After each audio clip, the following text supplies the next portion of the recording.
everyone, this is your host Nazia Jahan. You are watching NRBC TV. Welcome to Hello New York. Eid মোবারক আপনাদের সবাইকে। কেমন যাচ্ছে আপনাদের ঈদ? আজকে আমাদের স্টুডিওতে একটু তাপমানটা একটু বেশি ব্রাইট মনে হচ্ছে, অনেক জমকালো। কেন বলুন তো? বিকজ আমাদের গেস্ট প্যানেলে আজকে দুজন ভেরি স্পেশাল গেস্ট নিয়ে এসেছি আপনাদের ঈদ স্পেশাল শোর জন্য। তার মধ্যে একজন হচ্ছে জনপ্রিয় প্রোডিউসার, আমাদের সবার জনপ্রিয় মুখ অলিভ ভাই, এবং আরেকজন হচ্ছে জনপ্রিয় beautiful gorgeous actress Nova. Without further delay, let's start our show.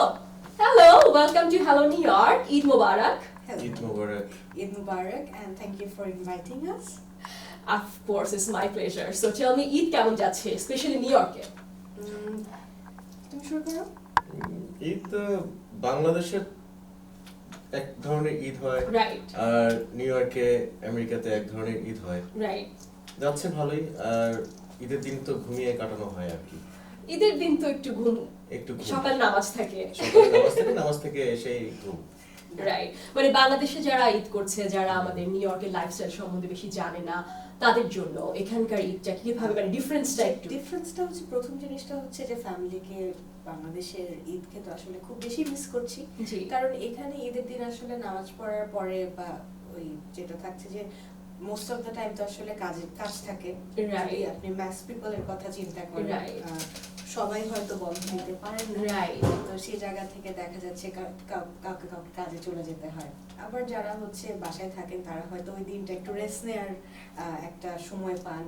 ঈদের নামাজের পর, খাওয়া দাওয়ার পর আসলে সবাই একটু রেস্ট নিয়ে হয়তো সন্ধ্যার পরে ঘুরতে বের হয়। বাট আমার কাছে ঈদের থেকে ঈদের চাঁদ রাতের যে সেলিব্রেশনটা, সেটা অনেক বেশি, বাংলাদেশের থেকেও বেশি এখানে। এটাই আমি বলতে চাচ্ছিলাম যে বাংলাদেশে কিন্তু চাঁদ রাত সেলিব্রেটেড হয় নিজের ফ্যামিলি মেম্বারসদের মধ্যে, বা ছোটবেলার সাথে। আমি না আমার ছোটবেলার দিনগুলোর সাথে নিউ ইয়র্কের দিনগুলোর একটা মিল খুঁজে পাই। আমি জানি না, হ্যাঁ, মানে মোস্ট অফ দ্য থিং নিয়ে, যেমন ছোটবেলায় যে মেহেদি দেওয়া যেটা হচ্ছে যে চাঁদ রাতে যে হিল সাইডে বা জ্যাকসন হাইটে যে উৎসবটা হয়, ফায়ারওয়ার্কস হয়, সবাই মেহেদি দিচ্ছে, সবাই হচ্ছে বের হয়েছে, সবাই মজা করছে, সেটা কিন্তু বাংলাদেশের থেকে আমি নিউ ইয়র্কে বেশি এনজয় করি।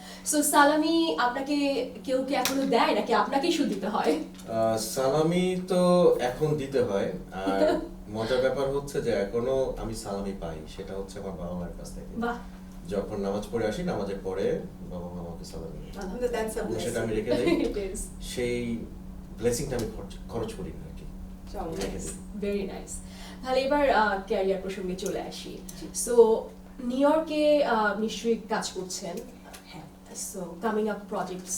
আচ্ছা, যেটা হচ্ছে যে একটু ছোট্ট করে পেছনের কথা বলে আসি। যখন আসলে আমি নিউ ইয়র্কে সেটেল হচ্ছি, তখন নিজের মনের মধ্যে কিন্তু একটা কনফিউশন ছিল যে যত কিছুই হোক আমি তো আসলে অ্যাক্ট্রেস, এবং অ্যাক্টিংটা আসলে মনের একটা খোরাক জন্য। সো সেই জায়গা থেকে আসলে অভিনয়ের সুযোগটা পাবো কিনা, বা নিজের যে আত্মতৃপ্তির জায়গাটা, কাজের জায়গাটা, সেটা কি হবে, আমি খুব আনসার্টেন ছিলাম। বাট থ্যাঙ্কস টু আল্লাহ এবং থ্যাঙ্কস টু আমার চারপাশের কিছু মানুষ, যাদের কারণে আসলে আমি ওই অভাবটা আসলে ফিল করছি না। আমি বেশ কিছু প্রজেক্টে কাজ করেছি, যেমন কিছু বিজ্ঞাপনে কাজ করেছি, 3টি বিজ্ঞাপনে কাজ করেছি। তার পাশাপাশি একটা ফিকশনে কাজ করেছি আমি এবং রনক হাসান। ফিকশনটির নাম হচ্ছে 1 ঘন্টার শাস্তি। একটা ছোট গল্প। এটা খুব শীঘ্রই বাংলাদেশের একটি টিভি চ্যানেলে দেখা যাবে। মজার ব্যাপার হচ্ছে সেই নাটকটার প্রডিউসারও কিন্তু অলিভ ভাই, এবং এটা নির্মাণ করা হয়েছে আপনার লেমন স্টুডিও থেকে। That was exactly my next question actually, olive ভাই, আপনাকে আপনার যে টোস্টার প্রোডাকশন আছে আর লেমন স্টুডিও, সো আমাদের দর্শকদের যদি আপনি জানাতেন আপনার প্রোডাকশন কোম্পানি সম্বন্ধে। প্রথমে আসি লেমন স্টুডিও থেকে। তো লেমন স্টুডিও প্রোডাকশন থেকে আমার বেসিক্যালি নাটক, শর্ট ফিল্মগুলো এখানে হচ্ছে। তো নতুন মুখ নিয়েও আমি কিছু নাটক করছি, এবং সেটা টিভি চ্যানেলে যাচ্ছে, বাংলাদেশের টিভি চ্যানেলে যাচ্ছে, এবং ভালো ভিউ হচ্ছে। এবং সবচেয়ে বড় কথা যে লেমন স্টুডিও প্রোডাকশন থেকে নোভারা অ্যাক্টিং করেছে, এবং বাংলাদেশ থেকে অনেক শিল্পী যখন আসে তখনও তাদেরকে দিয়ে অভিনয়টা করিয়ে রাখি। আর যেটা হচ্ছে যে লেমন স্টুডিও থেকে অনেক নতুন মুখ নিয়ে আসছে এবার। বাংলাদেশেও তারা এখন মোটামুটি নউন হয়েছে আর কি। আর আমার আমেরিকাতে নতুন মুখ নিয়ে নাটক এখন বাংলাদেশের টিভি চ্যানেলে প্রচার হচ্ছে। Very nice. এবং আমি আশা করছি আমি এখান থেকে অনেক নতুন নতুন শিল্পী পাবো। এখানে একটা শিল্পী সংকট এখানে আছে।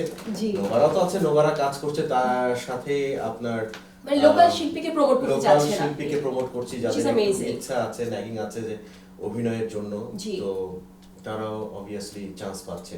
সো কন্টিনিউয়াসলি প্রোডাকশন চলছে লেমন স্টুডিও থেকে। That's amazing. That reminds me, নতুন মুখের কথা আপনি মেনশন করলেন, যে রিয়েলিটি শো যেটা খুব বড় সড়ো আকারে করলেন, ওটাও অনেক বড় একটা পদক্ষেপ ছিল, এবং ওখান থেকে যে আর্টিস্ট বেরিয়ে আসলো, ওই ব্যাপারে প্লিজ কিছু শেয়ার করুন। ওই ব্যাপারে বলতে হচ্ছে যে রিয়েলিটি শো যেটা বাংলাদেশের একটি প্রাইভেট চ্যানেল, নাম করা প্রাইভেট চ্যানেল, জি, 2টা রিয়েলিটি শো এখানে হয়েছে 2 বছর। তো একটু কষ্ট হয়েছে 50 স্টেটস থেকে সব পার্টিসিপেট আমরা, কিন্তু একটু কষ্ট, হ্যাঁ ভালোই কষ্ট আছে। তো যেটা হচ্ছে যে ওই 2টা রিয়েলিটি শো করার পরে বুঝলাম যে আসলে বাংলাদেশে থেকে এখানে বাচ্চা কাচ্চারা যে পরিবেশে মানুষ হয়ে আসছে, বেসিক্যালি তারা তো বাংলা সম্পর্কে অতটা বেশি অবগত, কমফোর্ট জোনটা ওরকম না। তারপরেও যখন আমরা বিভিন্ন রেজিস্ট্রেশন পেলাম বিভিন্ন স্টেট থেকে, বাচ্চারা এত সুন্দর গান করে, এত সুন্দর গান করে, তাদের প্রোনাউন্সিয়েশন, তাদের সবকিছু মিলে আমি অবাক হয়ে গেছি। আর অবদানটা কিন্তু বাবা মার, যে তারা, এবং তারা হচ্ছে যেটা হচ্ছে যে এখানে তারা হয়তো গান করছে, বাট আমি জানি না, বা আপনি জানছেন না, বা কোনো টিভি চ্যানেল জানছে না, বা কেউ জানছে না। জি জি জি। সো ওরা কিন্তু একটা প্ল্যাটফর্ম পেয়েছে এখানে। অ্যাবসলিউটলি। এখন যত রিয়েলিটি শো তারা আসতে চায়, তারা বলে ভাই আবার কবে আবার রিয়েলিটি শো করবেন, আমরা আবার আসতে চাই। কারণ আপনি দেখেছেন আমাদের রিয়েলিটি শো থেকে 2 বছরে যারা উঠে এসেছে, তারা কিন্তু এখন বিভিন্ন স্টেটে শো করতে যাচ্ছে, পারফর্ম করতে যাচ্ছে, এবং তারা এখন প্রফেশনাল আর কি হয়ে গেছে। হ্যাঁ। সো তাহলে এবার একটু অভিনয় শুরু কোথা থেকে, মানে সব সময় ছোটবেলা থেকে কি অ্যাক্ট্রেস হতে যাচ্ছিলেন, নাকি কেউ ইন্সপায়ার করেছে? একেবারে সেটা না, আমার হুট করেই আসলে অভিনয় শিল্পী হয়ে ওঠা। এবং হচ্ছে আমি শখ করে আসলে ফটোশুট করিয়েছিলাম, সেখান থেকে বিজ্ঞাপনের ডাক পাই, বিজ্ঞাপন করি। তারপরে 2006-এ প্যান্টিনিউ গট দ্য লুকে আমি এনরোলড হই। সেটাও হচ্ছে মজা করতে করতে, বন্ধু বান্ধবরা নাম দিচ্ছে, আমিও দিয়েছিলাম। এবং যেটা হচ্ছে যে সে বছর আমি চ্যাম্পিয়ন হই, বেস্ট লুক হই। তারপরে আসলে অভিনয়টাকে সিরিয়াসলি নিই এবং একে একে কাজ করতে থাকি। 2021-এ আমার প্রথম অভিনীত চলচ্চিত্র মৃধা বনাম মৃধা রিলিজ হয়। সেটার জন্য আপনার ন্যাশনাল অ্যাওয়ার্ড থেকে শুরু করে অন্যান্য যত বড় বড় অ্যাওয়ার্ড আছে, সেগুলোর জন্য যে মনোনয়ন পাওয়াটা, সেটা আমার কাছে অনেক বড় একটা অ্যাচিভমেন্ট। তারপর হচ্ছে অভিনয়ের পাশাপাশি তো রোস্টার প্রোডাকশনের সঙ্গে নিজেকে সম্পৃক্ত করা, বাংলাদেশে প্রোডিউসিং করা, তারপর এখানে চলে আসা। Multi talented you are. আরেকটা বলে নোভার সাথে কিন্তু আমার পরিচয় বিজ্ঞাপন দিয়ে বাংলাদেশ থেকে প্রায় অলমোস্ট 20 ইয়ার্স, তাই না? একদম, হ্যাঁ 2005 থেকে একদম প্রথম থেকে আর কি নোভার সাথে এখনো পর্যন্ত পরিচয় আছে। বন্ধুত্ব এবং কাজের সম্পর্ক, সেটা আসলে মানে প্রায় 20 বছরের একটা জার্নি। সো যেটা হচ্ছে যে আপনি তখন বলছিলেন যে লেমন স্টুডিও এবং টোস্টার প্রোডাকশন আসলে নিউ ইয়র্কে কিভাবে কাজ করছে, আমি ছোট করে একটু যদি শুরু করি। সেটা হচ্ছে যে টোস্টার প্রোডাকশনের একটা শুরুটা কিন্তু আজ থেকে 10 বছর, অলমোস্ট 10 বছর আগে বাংলাদেশে। তো আমরা যখন 2022-তে আসলাম, আমাদের মনে হয়েছে যে আমাদের যে স্কিলটা, সেটা হয়তো এই কমিউনিটিতে কাজে লাগতে পারে।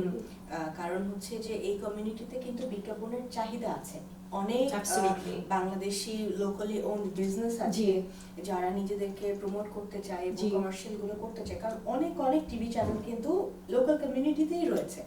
তো সেই জায়গা থেকে হচ্ছে আমরা টোস্টার প্রোডাকশন নিউ ইয়র্ক চালু করলাম। সেখানে অলিভ ভাই রয়েছেন, আমাদের সঙ্গে রনি ভৌমিক রয়েছেন, এবং আমি আছি। সো এখান থেকে আমরা এখন পর্যন্ত প্রায় 10-12টার মতো বিজ্ঞাপন অলরেডি নির্মাণ করে ফেলেছি। এবং আমরা চেষ্টা করছি আসলে যে গতানুগতিক এখানকার কমিউনিটির বিজ্ঞাপনের যে ধারাটা, সেটা মান অলসো আমরা কোয়ান্টিটি থেকে কোয়ালিটি বেশি প্রাধান্য দিই।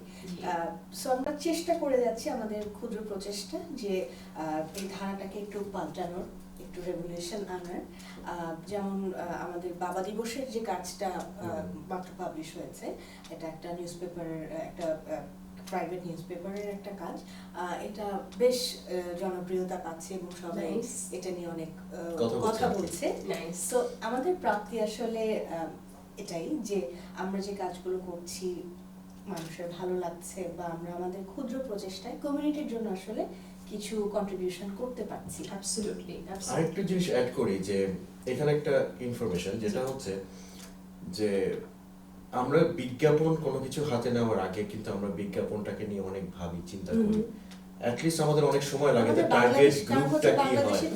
বাংলাদেশের টিম আমরা ওই করে ক্রিয়েটিভ মানে ওই করে কাজ করি আর কি, কিন্তু আমরা ভাবি যে টার্গেট গ্রুপটা কি হবে, এদের মানে কতটুকু কোথায় আমাদের রিচ করতে হবে, আর কি রকম ক্রিয়েটিভ করলে এক মানুষের কাছে পৌঁছাবে। কারণ আমাদের কাজগুলোর পেছনে কিন্তু আমাদের ব্যাক এন্ডের যে বাংলাদেশের টিম কাজ করছে তাদেরও একটা অনেক বড় অবদান রয়েছে। সো আমি পার্সোনালি কিউরিয়াস যে অলিভা, আপনি তো বাংলাদেশে অনেক আপনার প্রোডাকশন ম্যাক্সিমাম আপনি বাংলাদেশে এত বছর ধরে কাজ করে এসেছেন, এবং এখানে অবভিয়াসলি সেই কমফোর্ট জোনটা কাজ করে। আমি জানি যে আর্টিস্টের একটা ব্যাপার আপনি মেনশন করেছেন যে এখানে ওরকম বাংলাদেশের মতো অত আর্টিস্ট তো এখানে নেই, সো নতুন মুখ নিয়ে বেশি কাজ করতে হয়, এবং অবভিয়াসলি আপুর মতো ট্যালেন্টেড যারা আছেন এখানে। সো আদার দেন আর্টিস্ট অন্য কি স্ট্রাগল আপনাকে ফেস করতে হয়েছে কম্পেয়ার টু যখন বাংলাদেশে প্রোডাকশন করতে? বাংলাদেশের প্রোডাকশন থেকে ওইখানে তো মনে করেন যে টেকনিক্যাল সাপোর্টটা অনেক বড় ব্যাপার ছিল। হ্যাঁ, এখানে টেকনিক্যাল সাপোর্টটা একটু কম, মানে ওরকম আপনার টেকনিক্যাল পিপল বাংলাদেশ থেকে ওরকম আসে নাই, বা এখান থেকে আসলেও হয়তো আমরা তাদেরকে রিচ করতে পারছি না, তারা হয়তো অন্য কাজে বিজি থাকে, সো একটু স্ট্রাগল করতে হয়। তারপরে এখন আমাদের একটা টিম হয়ে গেছে, হ্যাঁ একটা ভালো টিম হয়ে গেছে, সো আমাদের এখন আর সেই বেগটা পেতে হয় না। What about production cost? Isn't it more here than Bangladesh? Definitely. এখানে আমি আসলে আপনার সঙ্গে একটু অ্যাড করতে চাই, যেটা আমরা সবচেয়ে বেশি অবস্ট্রাগলটা ফেস করি সেটা হচ্ছে যে এখানে আসলে সবাই কিন্তু মনে করে যে একটা বিজ্ঞাপন বানাতে বা একটা নাটক বানাতে বা একটা গল্প বলতে আসলে খরচ, টাকা কোথায়, টাকা কেন লাগবে, কিন্তু আসলে এখানে কিন্তু রিসোর্সেস, লজিস্টিক্সের এক্সপেন্ডিচার অনেক বেশি। অ্যাবসলিউটলি। সো এবং একটা প্রোডাকশনের পিছনে যে লজিস্টিক্স গুলো লাগে নিউ ইয়র্কের, বাংলাদেশের এবং সব দিক মিলিয়ে কিন্তু একটা প্রোডাকশন বাজেট বা এক্সপেন্সেস হয়। সো এটা যদি আসলে যারা আমাদের সঙ্গে কাজ করছেন, যারা ক্লায়েন্ট, তারা যদি আরেকটু রিয়েলাইজ করে যে একটা ভালো কাজের জন্য আসলে সেই রসদটাও প্রয়োজন, অ্যাবসলিউটলি, সেটা আসলে আমার মনে হয় আস্তে আস্তে হবে, আমরা চেষ্টা করছি। ওটা হবে। আর যেটা হচ্ছে যে একটা কাজের মান বাড়াতে গেলে আমরা কিন্তু যেমন আমি একটা উদাহরণ দিই, ওর যে ফিকশনটা করা হলো নাটকটা, আমরা কিন্তু অনেক দূরে গিয়েছি লং আইল্যান্ডে, এবং বিশাল বড় একটা আমরা হাউস নিয়েছি, যেটা আমরা রেন্ট আউট করেছি, এয়ারবিএনবি যেটাকে বলা হয়। তো আপনি জানেন এয়ারবিএনবির কস্ট অ্যাবসলিউটলি নিউ ইয়র্ক অনেক, স্পেশালি যদি হলিডেজ থাকে তাহলে তার কথা নেই। আমার কিন্তু ওইখানে কিন্তু অনেক কস্ট যাচ্ছে, তারপরেও কিন্তু মেন্টাল একটা স্যাটিসফ্যাকশন আছে যে আমি লোকেশনটা খুব সুন্দর, মানুষ যখন ভিজুয়ালি দেখবে, হ্যাঁ যে একটা সুন্দর একটা ভিজুয়াল দেখতে পাচ্ছে যে আসলে এটাকে আমেরিকা মনে হচ্ছে। সেম বিজ্ঞাপনের ক্ষেত্রে কিন্তু আমরা বিভিন্ন লোকেশনে যাই, মানুষ ওইটাও কিন্তু একটা অ্যাট্রাক্ট করে কোথায় লোকেশনে শুট হচ্ছে। এবং গল্পগুলো চুজ করার ক্ষেত্রে কিন্তু আমরা আসলে চেষ্টা করি যে দর্শককে আসলে কিভাবে একটা মেসেজ কনভে করা যায়। শুধু আসলে আমার প্রোডাক্ট ভালো, আমার প্রোডাক্ট কিনছি, ওই ধরনের গল্প থেকে বেরিয়ে আমরা আসলে গল্প বলার মাধ্যমে আসলে বিজ্ঞাপনগুলো নির্মাণ করার চেষ্টা করছি। প্রতিটার মধ্যে একটা গল্প থাকে এবং আমরা চেষ্টা করি যে যে গল্পটাই আছে সেটা যেন প্রপার জাস্টিসটা হয়। যেমন নর্মালি কি হয় যে কোনো একটা নাটকের ক্ষেত্রে বা এখন যে বিজ্ঞাপনগুলো আসলে কি বলবো বছর বছর ধরে হয়ে এসেছে, আমরা দেখেছি এবং আপনারা নিশ্চয়ই আপনিও জানেন যে হয়তো আচ্ছা ঠিক আছে কি হয়েছে আমার পরিচিতর বাসা, ওখানে চলো আমরা ক্যামেরা ধরে বলে ফেলছি। আসলে তো প্রফেশনাল কাজ হয় না। একটা প্রফেশনাল কাজ করবার জন্য কিন্তু প্রপার লাইট দরকার, প্রপার অ্যাম্বিয়েন্স দরকার, আপনার ফ্রেমটা গল্পের সাথে যাচ্ছে কিনা সেটা কিন্তু ফুটে আসা অনেক জরুরি। জি, আই থিংক কোয়ালিটিতে অনেক ডিফারেন্স ছিল লাইক বাংলাদেশের কাজ আর এখানকার প্রোডাকশনে, and I think you guys are doing amazing job on that. হ্যাঁ, তারপর একটা আপনাকে কথা বলছি, তারপর কিন্তু আমরা এখানে কম্প্রোমাইজ করি না, কোয়ালিটির ব্যাপারে আমরা কোনো কম্প্রোমাইজ করি না। এমন অনেক আছে আমরা বিজ্ঞাপন ফিরিয়ে দিয়েছি, এবং আমরা আমাদের বিজ্ঞাপন করি না। মোটামুটি ঝগড়া করতে হয় যে না এটা আমরা হয়তো দেখতে যে ক্লায়েন্ট বলছে আমার এত কিছু দরকার নাই, আপনি আমার বাসায় I করে can ফেলেন। relate to it. But আমরা বলছি যে না এটা আপনি বললেও আমরা করব না, কারণ হচ্ছে যে আমরা দেখতে পাচ্ছি যে জিনিসটার জন্য হয়তো একটা লোকেশনে যাওয়া জি। জরুরি, অ্যাম্বিয়েন্সটা জরুরি, সো সেই Because you জায়গায় have that vision. Right. Right. So আমরা আসলে ভালো কাজের জন্য, কোয়ালিটির জন্য ফাইট করে আসছি, আগামীতেও করব। You're doing awesome job. Thank you. So তারপরেও আমি মনে হয় আরো একটা জিনিস যেটা আমার মনে হয় যে যেটা বলে বাংলাদেশে আপনার টিম একটা ব্যাক এন্ডে কাজ করে, which is also amazing. I think কিছু লোক তাদের একটা জব অপরচুনিটি হচ্ছে, সো দ্যাটস অলসো অ্যামেজিং যদি মানুষের এভাবে আপনি also contributing in their lifestyle. So এভাবে যদি আপনার ভবিষ্যতে কোনো প্ল্যান আছে আরো বিগার প্রোডাকশন নিয়ে কাজ করার এবং involving more people from Bangladesh. Right, এখানে একটা ছোট্ট নিউজ ব্রেক করতে চাই। হয়তো সবাই দর্শকরা জানেন, তারপরেও যেহেতু প্রসঙ্গ আছে, অ্যাম্বিয়েন্স আছে, আমরা বলি বিষয়টা নিয়ে কথা। আমরা একটা full length feature film already shoot করে ফেলেছি। এই মুভিটা প্রডিউস করেছে রক পেপার সিজার মুভিজ এবং এটার ইন অ্যাসোসিয়েশন আছে টোস্টার প্রোডাকশন। সেখানে আপনি অনেক বিদেশি অভিনেতা অভিনেত্রীদেরকে দেখতে পাবেন, তার সাথে সাথে বাংলাদেশি অভিনেতা অভিনেত্রীদেরকে দেখতে পাবেন, এবং পেছনে আমরা কাজ করেছি এবং অলিভ ভাই সামনেও কাজ করেছে। He did a fantastic job, দারুণ একটা character. That is a headline news right there. Producer যখন অ্যাক্টর, এটা তো টাইটেলই হয়ে গেল একটা প্রোডাকশন। সিনেমাটার নাম হচ্ছে ফ্লাশ ইট, পরিচালনা করেছেন রনি ভৌমিক। আশা করি হয়তো এই বছরের শেষেই আমাদের নিউ ইয়র্কার্সরা এটা দেখতে পারবে। শুধু নিউ ইয়র্কে না, নিউ ইয়র্ক, কানাডা, ইউনাইটেড স্টেটসে, বিভিন্ন স্টেটসে এবং বাংলাদেশে ছবিটি প্রচার করা হবে। আমরা খুবই হোপফুল ছবিটা নিয়ে। লুকিং ফরওয়ার্ড, অ্যাবসলিউটলি আমি লুকিং একটু ফরওয়ার্ড। বলতে চাই, জি, এইখানে এই মুভিতে একটা লোকেশন বোধহয় দুইবার নাই, না একটা লোকেশন কিন্তু দুইবার নাই। সো যখন দর্শক দেখবে জি, তখন কিন্তু দেখবে যে হোল আমেরিকা, কারণ আমরা কিন্তু Nice. মানে অনেক জায়গা ট্রাভেল অনেক করেছি, স্টেট আমরা হ্যাঁ অনেক জায়গা ট্রাভেল করেছি। এবং আরেকটা ছোট একটু বলি, যেটা হচ্ছে আমরা হাইওয়েতে শুট করেছি, ক্যামেরা টিম নিয়ে পুরো রাস্তা ব্লক করে দিয়ে, মানে আমরা চেষ্টা করেছি আমাদের খুব সীমিত লজিস্টিকের মধ্যে আমরা আমাদের সর্বোচ্চ এফোর্ট দেয়ার। বাকিটা আসলে দর্শকদের উপরে, নিশ্চয়ই দর্শকদের ভালো লাগবে, আমরা সেই I'm sure. আশায় আছি। Best of luck for coming up project. And olive ভাই আমি জানি যে অনেক ভালো গান করে, সো এই সুযোগ হাতছাড়া করা যাবে না। আমি চাই দর্শকদেরও সেই সৌভাগ্য হোক।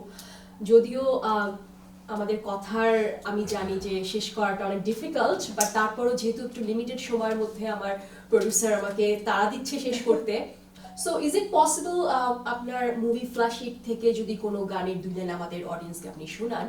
সো তাহলে আমি দর্শকদের কাছ থেকে বিদায় নিচ্ছি, আমরা গান শুনতে শুনতে বাড়ি চলে যাব। প্রিয় দর্শক, এই ছিল আমাদের আজকের এপিসোড। ঈদের আনন্দে আপনারা সবাই ভালো থাকুন, সুস্থ থাকুন আপনজনদের সাথে। আবার দেখা হবে অন্য কোনো গেস্ট নিয়ে। Eid Mubarak once again. Signing off, Nazia Jahan. Keep watching NRBC TV. Nazia তো বিপদে ফেলে দিল। আসলে আমি তো সিঙ্গার না, আমি আসলে বাসায় টুকটাক গান করি। এখনো টুকটাক গান করলেও চলবে, 4-5 জন সামনে থাকলে গান গেতে পারি। আমরা শুধু 3 জন আর ক্যামেরা। ঠিক আছে, তাহলে আমাদের মুভি ফ্ল্যাশ ইট থেকে একটা আনরিলিজড গান করি। প্লিজ। আমি সিঙ্গার না, তবু চেষ্টা করছি আর কি। আমি জানি আপনি ভালো চেষ্টা করেন। পাখিরে শিকল দিও না, খাঁচাটার চাবি দিও না। পাখিরে শিকল দিও না, খাঁচাটার চাবি দিও না। গহীনেতে মুক্ত থাকুক টান, গহীনেতে মুক্ত থাকুক টান। পাখিরে শিকল দিও না, খাঁচাটার চাবি দিও না। Very এটা ভালো nice. হয় Very nice, very nice. সিনেমায় যে গেয়েছে গানটা জি, আসলে খুব ইমোশনাল একটা গান হবে, দর্শক পছন্দ করবে এবং I'm sure. এই গানটা ওই যে যেটা এখন বলে ভাইরাল হয়তো এই গানটা ভাইরাল হয়ে যাবে। Fingers crossed. Definitely.